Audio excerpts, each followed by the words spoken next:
हजारीबाग के कलाकारों द्वारा अभिनीत फिल्म है। इसमें सभी कलाकार हजारीबाग के हैं जो अभिनय किए हैं और इस फिल्म की जो कहानी है श्री रामकृष्ण परमहंस के जीवन की सत्य घटना पर आधारित है और उनके शिष्यों द्वारा लिखी गई पुस्तक श्री रामकृष्ण लीला प्रसंग और श्री रामकृष्ण वचनामृत जो दो ऑथेंटिक किताबें हैं उस पर शोध करके फिल्म बनाई गई है। इस फिल्म में अलग से कुछ भी जोड़ा या घटाया नहीं गया है। ये पूरी उनकी सच्ची घटना पर आधारित फिल्म है। श्री रामकृष्ण परमहंस के गुरु स्वामी विवेकानंद जिन्होंने पूरे विश्व में भारत का मान बढ़ाया और उनके अमेरिका में दिए गए भाषण के बाद से भारत में लोगों के अंदर एक आत्मश्रद्धा जगा और भारत देश आज़ादी के लिए अपने आप को कुर्बान करने तक के लिए यहाँ के युवक तैयार हुए। नेताजी सुभाष चंद्र बोस और महर्षि अरविंद ये लोग ऐसे थे जो स्वामी विवेकानंद से बहुत प्रभावित थे और स्वामी विवेकानंद को नरेंद्र से विवेकानंद बनाने में जो योगदान रहा उनके गुरु श्री रामकृष्ण परमहंस देव का रहा। श्री रामकृष्ण परमहंस देव का जो जीवनी है बचपन से शुरू करके उनके अंत समय तक इस फिल्म में दिखाया गया है। इस फिल्म में श्री रामकृष्ण परमहंस देव को दिखाया गया है कि किस प्रकार वे माँ काली की मंदिर में उपासना करते हैं और कहते हैं कि इस मूर्ति को जो हम पूजा कर रहे हैं ये पत्थर की मूर्ति है या साक्षात देवी है और वे व्याकुल होकर पुकारते हैं, रोते हैं और माँ काली उनकी व्याकुलता देख करके प्रकट होती है। तो मूर्ति साकार सगुण रूप से उन्होंने माँ काली का दर्शन करते हैं। फिर उनके पास निराकार की साधना करने के लिए भी उनके पास गुरु आते हैं, तंत्र साधना के लिए साध्वी आती हैं।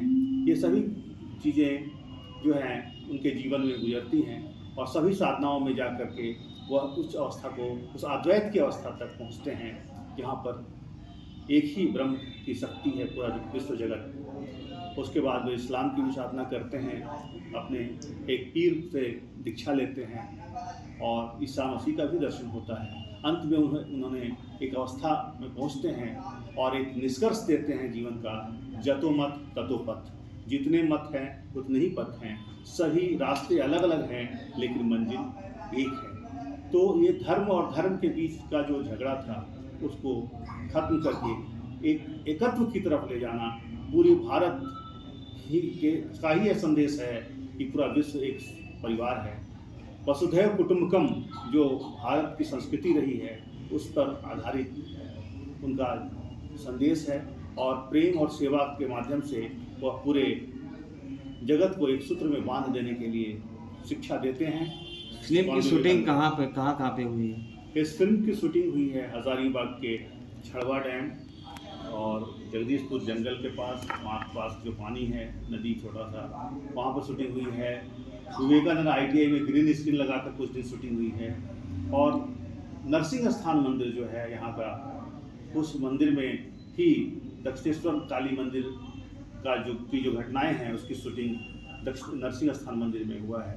सारे हजारीबाग में ही शूटिंग हुआ है। कितने कलाकार हैं, प्रोड्यूसर डायरेक्टर साहब के बारे में? मुख्य किरदारों के बारे में मुख्य किरदार में साधक रामकृष्ण के रूप में श्री अमरकांत राय जी हैं और स्वामी विवेकानंद के रूप में मुकेश राम प्रजापति जी हैं और जो साधक के बाद जब गुरु के रूप में आते हैं उपदेश देते हैं रामकृष्ण देव, तो गुरु रामकृष्ण के रूप में मैं स्वयं गजानन पाठक उसका अभिनय किया हूँ और श्री रामकृष्ण के पिता खुदीराम के रोल में श्री दीपक घोष दा हैं और इस तरह से 40-45 कलाकार हैं।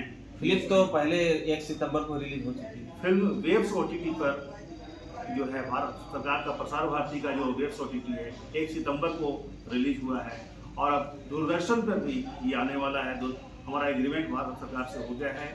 दूरदर्शन पर कई बार आएगा DD नेशनल पर और अभी आने कब दिखाई जाएगी दूरदर्शन? उसका डेट अभी नहीं दिया गया है और जैसे से डेट मिलेगा मैं बता दूंगा और दूरदर्शन पर लाइव टेलीकास्ट भी किया जाएगा। अभी इसको वेब्स में देख सकते हैं। वेब्स फ्री OTT है गवर्नमेंट ऑफ इंडिया की। अगर आप उसे डाउनलोड करेंगे मोबाइल में वेब्स, जितने भी फ्री DTH का चैनल है सारा उसमें आ जाएगा। वेब्स में ये फिल्म स्क्रॉल कर रही है, जल्दी उसे देख सकते हैं। प्रोड्यूसर कौन है, डायरेक्टर कौन है? इसके प्रोड्यूसर मैं स्वयं गजानन पाठक, इसके डायरेक्टर डॉक्टर विमल कुमार मिश्र।